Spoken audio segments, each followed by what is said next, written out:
Hello. Happy New Week. Happy New Week. Today is Monday. I wanna sleep. I hope everybody is there very well. We thank God for a bright new day. We thank God for the rest we don't give us for night until another day don't break. We are grateful, Jesus.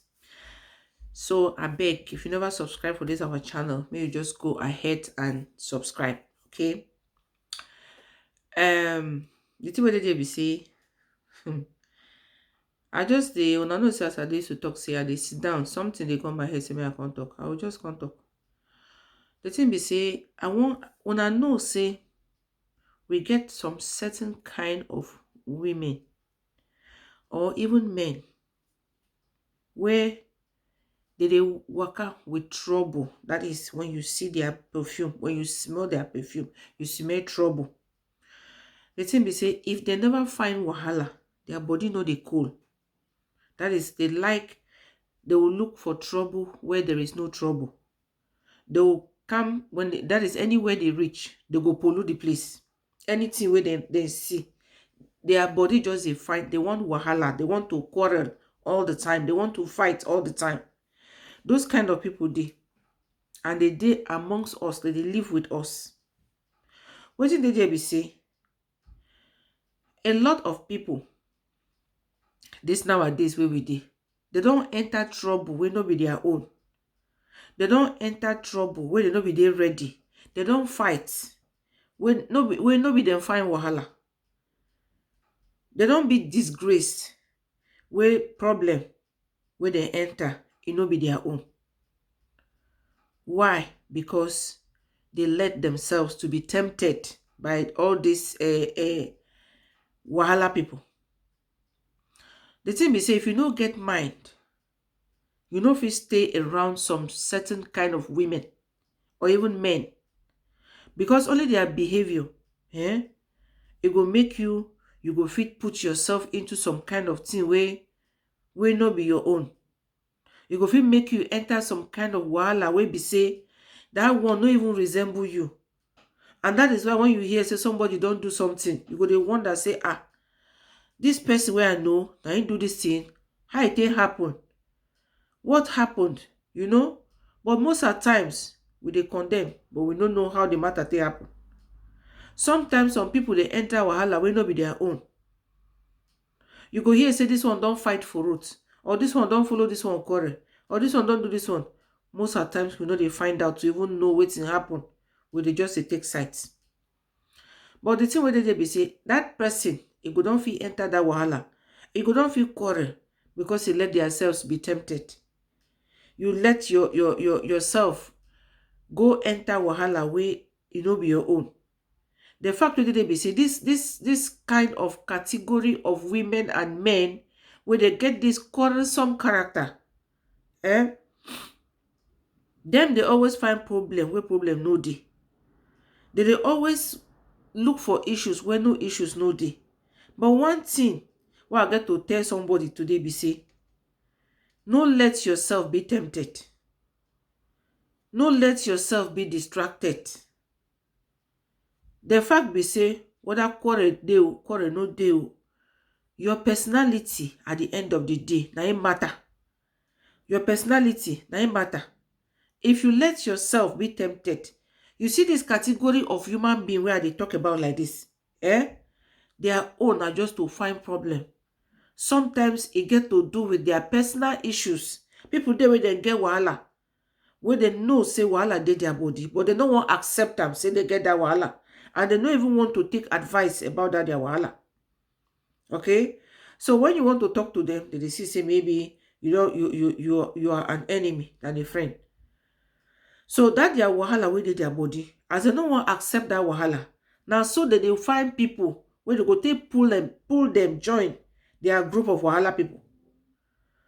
So when they find people they no see, they go always tempt everybody. They will tempt you. You dey your own level where you dey, you dey your own class where you dey. Person go carry your own wahala, go come meet you because they get low self-esteem. They get what they worry them, and they don't know how to come to terms with themselves. So what we say they go they look, this one, They want to draw you to the mud, draw you to their own category. The thing wey dey be say, if you let yourself be tempted, now be say you sef you don't carry your wahala yourself, okay? That your reputation where you don't build for so many years, where people they talk say, some go dey look you say this one they too they high, this one they too they do this one.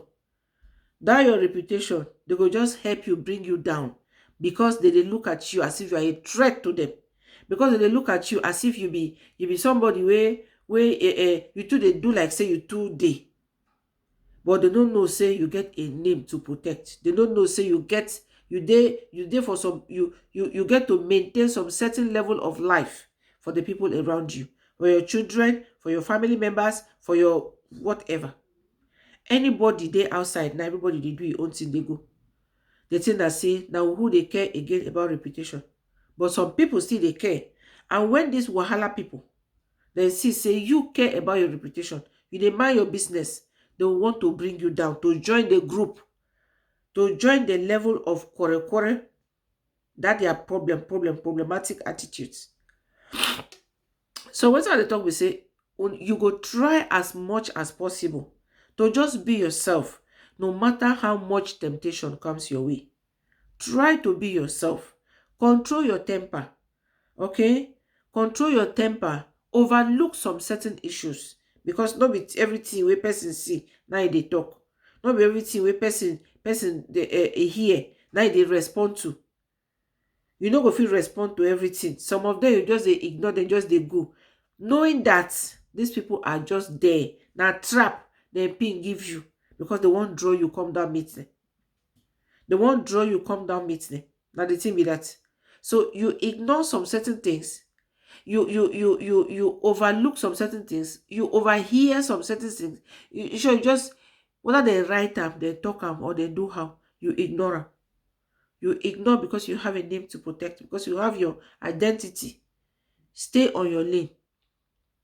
This kind of troublesome kind of people, woman them especially, where you go see them even for inside married house, they always they find they if you see say men they beat women sometimes, some of these women now their mouths then they put them inside trouble, because the trouble they itch their body, they itch them in a way that if they don't talk, waiting they worry them, or maybe sometimes nothing they worry themselves, but they just want to bring trouble. Some of them they beating that be their chop. If you never beat them, they know their body no go cool. So it just be it be like some it dey for gene, or I don't know me how it happen, but there are this kind of people. The way you know say they don't fit sit down where they don't find wahala. Now I come down to go encourage somebody. There is a lot of trouble going around. There is a lot of crisis going around. In the world we live today, everybody they do your own thing. But the just know say you go stay for your lane, you do your own things.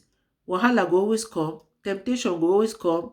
Pray to God for strength so that you'll be able to scale through all these problems in this world. If not, even people where they don't be what they be for their past life, but now they don't change. They live very clean.